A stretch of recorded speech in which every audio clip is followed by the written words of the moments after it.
ছিনতাই চাঁদাবাজি হচ্ছে, অস্বীকার করছি না স্বরাষ্ট্র উপদেষ্টা। এ নিয়ে থাকতেছে বিস্তারিত প্রতিবেদনে। ট্রাম্পের আদেশের পর বাংলাদেশেও ইউএসএআইডির কার্যক্রম স্থগিত, এ নিয়ে থাকতেছে বিস্তারিত প্রতিবেদনে। নির্বাচনের দিনক্ষণ নির্ধারণ কমিশনের হাতে নয়, এ নিয়ে থাকতেছে বিস্তারিত প্রতিবেদনে। এবারে বিস্তারিত। ছিনতাই চাঁদাবাজি হচ্ছে, অস্বীকার করছি না স্বরাষ্ট্র উপদেষ্টা।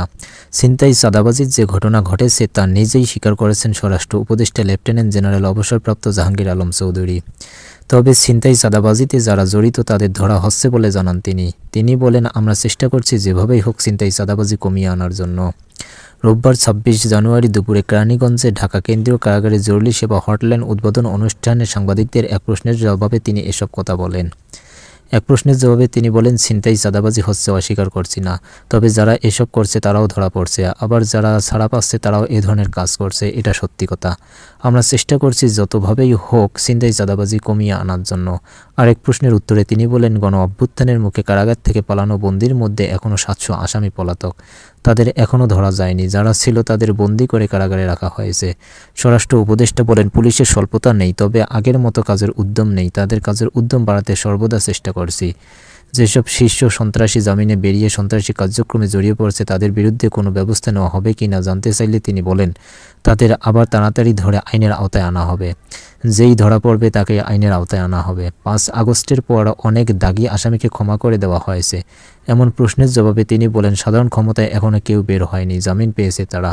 স্বরাষ্ট্র উপদেষ্টা জাহাঙ্গীর আলম চৌধুরী আরও বলেন, এখন থেকে 096120216990 এই জরুরি হটলাইন নাম্বারের মাধ্যমে বন্দির অবস্থান জানতে পারবেন। প্যারোলে মুক্তি সম্পর্কিত তথ্য, শারীরিক অবস্থা, হাজিরা, সাক্ষাৎকার ও কথা বলার তারিখ জানা যাবে। বন্দির স্বজনরা এই হটলাইন নম্বরে ফোন দিয়ে যাবতীয় তথ্য জানতে পারবেন।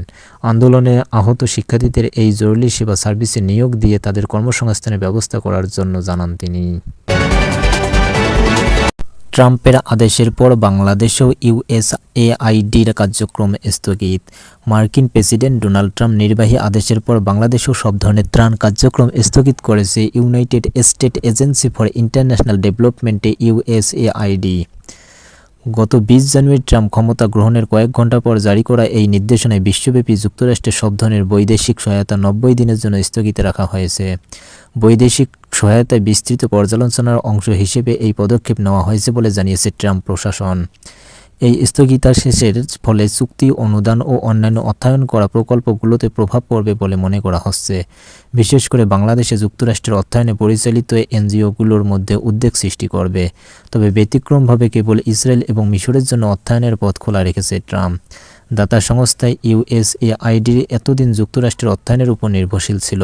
সংস্থাটি তাদের তহবিল স্থগিতের বিষয়ে একটি চিঠিতে যুক্তরাষ্ট্রের প্রেসিডেন্ট ডোনাল্ড ট্রাম্পের সম্প্রতি জারি করা নির্বাহী আদেশের কথা উল্লেখ করেছেন।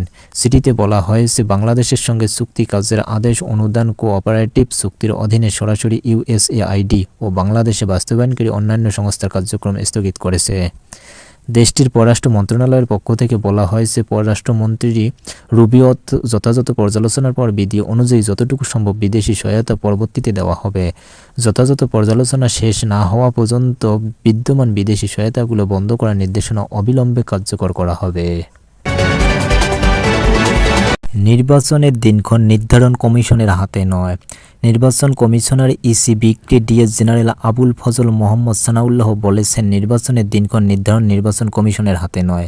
তবে প্রধান উপদেষ্টা যেমন বলেছেন, চলতি বছরের ডিসেম্বর থেকে ২০২৬ সালের প্রথমার্ধে যে কোনো সময়ে দিনক্ষণ রাজনৈতিক দলগুলোর সঙ্গে আলোচনা করে এই টাইম ফ্রেমকে তিনি নির্বাচিত করেছেন। রোববার ২৬ জানুয়ারি দুপুরে কুড়িগ্রামের রাজারহাট উপজেলায় সরকারি মিল ইসমাইল কলেজ হল রুমে নতুন ভোটারদের সঙ্গে মত বিনিময় অনুষ্ঠানে তিনি এসব কথা বলেন। আবুল ফজল মোহাম্মদ সানাউল্লাহ বলেন, ভোট যখনই হোক আমাদের একটা ভোটার তালিকা প্রয়োজন হবে এবং এই ভোটার তালিকা নিয়ে কিছু অভিযোগ আছে, সেগুলো নিরসন করতে হবে। আমাদের কমিশন সবার সিদ্ধান্ত মতেই বাড়ি বাড়ি গিয়ে ভোটার তালিকা প্রণয়ন করা। নির্দিষ্ট সময়ে খসড়া করে ২ মার্চে গিয়ে চূড়ান্ত ভোটার তালিকা হয়ে যাবে। ভোটার তালিকা নিয়ে অভিযোগ কাটিয়ে ওঠার জন্য বাড়ি বাড়ি গিয়ে হালনাগাদ করা হবে। ভুয়া ভোটার তালিকা, মৃত ভোটারদের অনুপস্থিতি, বিদেশি নাগরিকদের উপস্থিতি, দ্বৈত ভোটারদের উপস্থিতি, এগুলো কাটিয়ে ওঠার জন্যই ভোটার তালিকা হালনাগাদ করা হচ্ছে। নির্বাচন কমিশনার আরও বলেন, আমাদের প্রত্যাশা হচ্ছে আগামীতে একটি সুষ্ঠু, সুন্দর, গ্রহণযোগ্য ও প্রশ্নহীন নির্বাচন করার। এই ধরনের নির্বাচনের প্রথম শর্তই হচ্ছে স্বচ্ছ ও সুষ্ঠু ভোটার তালিকা।